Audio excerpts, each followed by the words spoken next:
निवडणुका संपल्या, विधानसभा निवडणुका संपल्या, परंतु सहकारातली साखर कारखान्याची निवडणूक असली की सगळ्यांसाठी आत्मीयतेची निवडणूक असते. पुणे जिल्ह्यातल्या इंदापूर तालुक्यातल्या छत्रपती कारखान्याची निवडणूक सध्या सुरू आहे.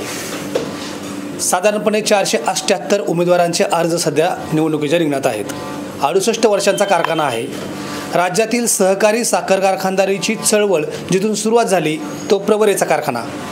पद्मश्री विखे पाटलांनी सुरू केलेला हा कारखाना नंतर छत्रपती कारखाना म्हणून या ठिकाणी त्याची मशिनरी आली. त्यामुळं मूळताच पहिला कारखाना म्हणून देखील छत्रपती कारखाना ओळखला जातो. त्या कारखान्याची 10 वर्षानंतर निवडणूक होते. कुणाचे घरचे सभासद आहेत, कुणी स्वतः सभासद आहे. त्या सभासदांना कारखान्याविषयी काय वाटतं, कारण कारखाना सध्या आर्थिक अडचणीत आहे. तो बाहेर काढण्यासाठी विरोधक आणि सत्ताधारी एकत्र आलेले आहेत. अशी घटना पहिल्यांदाच घडते. या परिसरातल्या सभासदांना काय वाटतं याविषयी आपण बोलणार आहोत. कारखान्याचे माजी कामगार आहेत आपल्यावर प्रकाश शिंदे.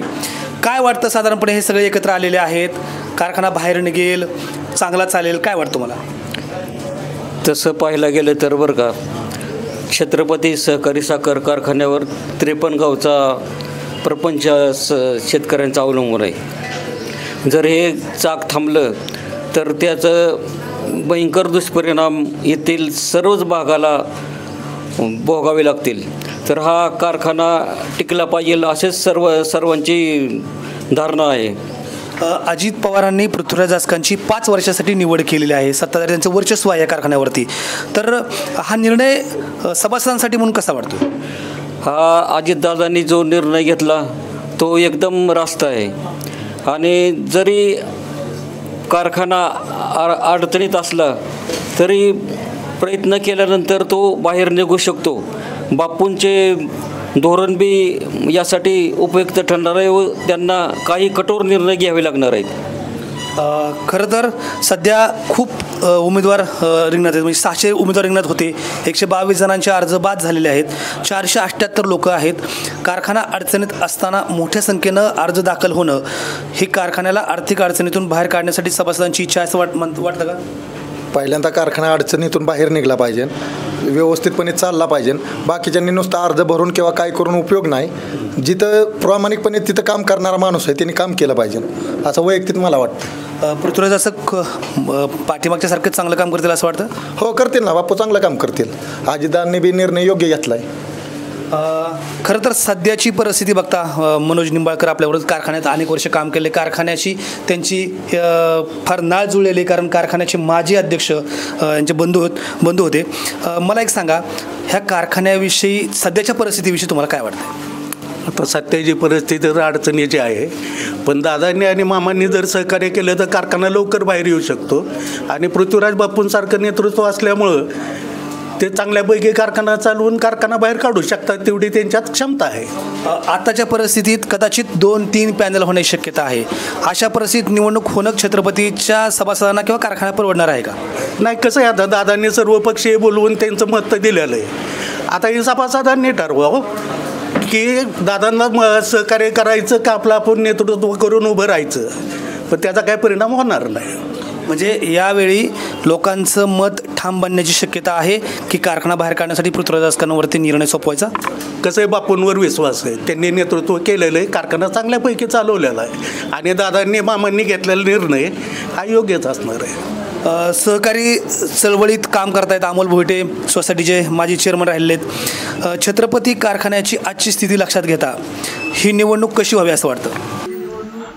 सभासदाच्या दृष्टीने आज कारखाना अडचणीत आहे, त्यामुळे बिनविरोध व्हावी. हा जी सगळा निवडणुकीचा खर्च हा सभासदाच्या ह्याच्याचाच पडला जातो. त्यामुळं संस्थेचा निवडणूक बिनविरोध व्हावी अशी आज सभासदाची इच्छा आहे. त्यातून मामा, दादा, बापू हे सगळे निर्णय घेतील आणि संस्थेवर बापू काम करत असतील किंवा अजून कोण करेल, संस्था टिकली पाहिजे हा सभासदाच्या प्रपंचाच्या निगडीत विषय. संस्था जर नाही टिकली तर ह्याची सभासदांना फार मोठी हानी आहे. आपल्याला आज आपण हक्काने ऊस सभासद नात्याने कारखान्याला देतो. उद्या संस्थेचं जर काय कमी जास्त झालं तर फार मोठी अडचण निर्माण होणार आहे. आपला ऊससुद्धा दुसरा कारखाना नेऊ शकणार नाही आणि न्याला तर 1600-1500 रुपये भाव देतील एकदाच आणि मग ते द्यायचं असतील तर द्या, नाही तर तुमच्या ऊसाची आम्हाला गरज नाही. हा मोठा गंभीर प्रश्न आहे. त्यामुळं बाप्पू आता दादांनी दिले नेतृत्व बाप्पूंकडे, बाप्पू कारखाना 100% चांगला चालवतील, कारखाना आपला बाहेर पडेल. सभासदांनी फक्त ऊस दुसऱ्या कारखान्याला देऊ नये एवढीच मी सभासद ह्या नात्याने सर्व सभासदांना विनंती करतो. आपल्या कारखान्याचं जास्त क्रेसिंग झाल्यानंतर आपल्या कारखान्याला त्याचा फायदा होणार आहे. क्रेसिंग कमी झालं, बाकीचा खर्च वाढणार आहे, त्यामुळं कारखाना आणखीन आर्थिक संकटात जाणार आहे. त्यासाठी सर्व सभासदांनी आपला ऊस थोडा दर कमी बसेल 2 वर्ष, पण ऊस कारखान्याला दिला पाहिजे असं माझं मत.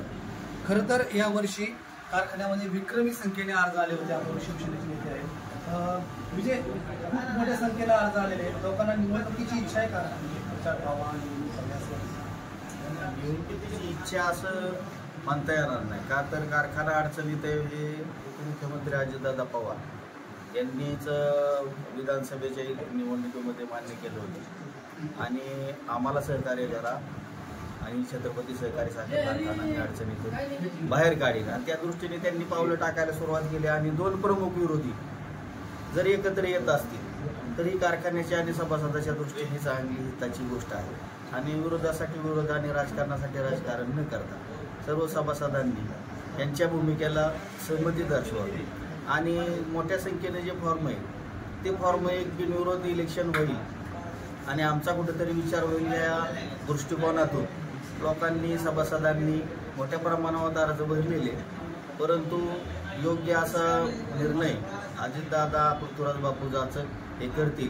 आणि आपण एक विरोधी पक्षात असून सुद्धा मागच्या 2 पंचवार्षिकला पृथ्वीराज बापू जाचक यांच्या पॅनलला आपण सहकार्य केले, हिरिरीने प्रचार केला. आणि आता जर 2 प्रमुख विरोधी एखादी सहकारी संस्था वाचवायसाठी एकत्र येत असतील तर सर्व सभासदांनी त्या भूमिकेला समर्थन द्यावं. कारखाना आपल्या सर्व नागरिकांच्या या पंचक्रोशीतील कारखान्याच्या पंचक्रोशीतील नागरिकांच्या प्रपंचाशी निगडीत असलेला प्रश्न असल्या कारणाने कोणीही कोणताही दुजाभाव मनात न ठेवता एक संधी या दोन्ही प्रमुख विरोधींना देऊन कारखाना आपला चांगल्या स्थितीत आणण्यासाठी सर्वांनी प्रयत्न करणे गरजेचं आहे असं मला वाटतं. खरं तर गेली अनेक वर्ष राजकारण ज्यांच्या घरात आहे, छत्रपती कारखाना संचालक पद असेल, पंचायत समिती असेल, शंभूराज निंबाळकर आपल्यावर आहेत. शंभूराज, नवीन पिढीचं नेतृत्व तुम्ही करताय, काय वाटतंय कारखान्याच्या सगळ्या एकत्रित परिस्थितीविषयी ना सध्याच्या निवडणुकीविषयी? आता असं परिस्थिती की कारखाना अतिशय अडचणीत आहे, त्याच्यामुळं सगळे पृथ्वीराज जाचक असतील अजितदादा एकत्र येऊन हे इलेक्शन हे बिनविरोध व्हावं हे असं सगळ्यांना युवक पिढीला वाटतंय. आणि युवक पिढीने पण थोडंसं सगळ्यांना एकत्र घेऊन आता गेलं पाहिजे. आणि कारखान्या जे 22,000 सभासद आहे त्यांच्या प्रपंचाचा प्रश्न आहे तो व्यवस्थित मार्गी लागेल. सगळ्यांना आशा आहे की पृथ्वीराज बापू सगळ्यांना घेऊन कारखाना 100% 4 ते 5 वर्षात आपला अडचणीतून बाहेर काढतील अशी सगळ्यांची इच्छा आहे. आणि इलेक्शन हे बिनविरोध व्हावं ही सर्वांची इच्छा आहे.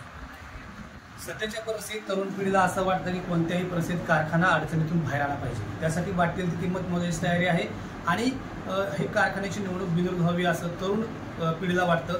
खरं तर हट्टाने किंवा आग्रहाने 600 अर्ज दाखल करणाऱ्या सभासदांना किंवा उमेदवारांना या नवीन पिढीचं हे एक सांगणं आहे की यावेळेचा कारखाना आर्थिक अडचणीतून बाहेर येण्यासाठी जर विरोधक आणि सत्ताधारी एकत्र येत असतील तर राज्याचं एक कॉम्बिनेशन योग्य मानून हा कारखाना अडचणीतून बाहेर काढावा असं त्यांचं मत आहे.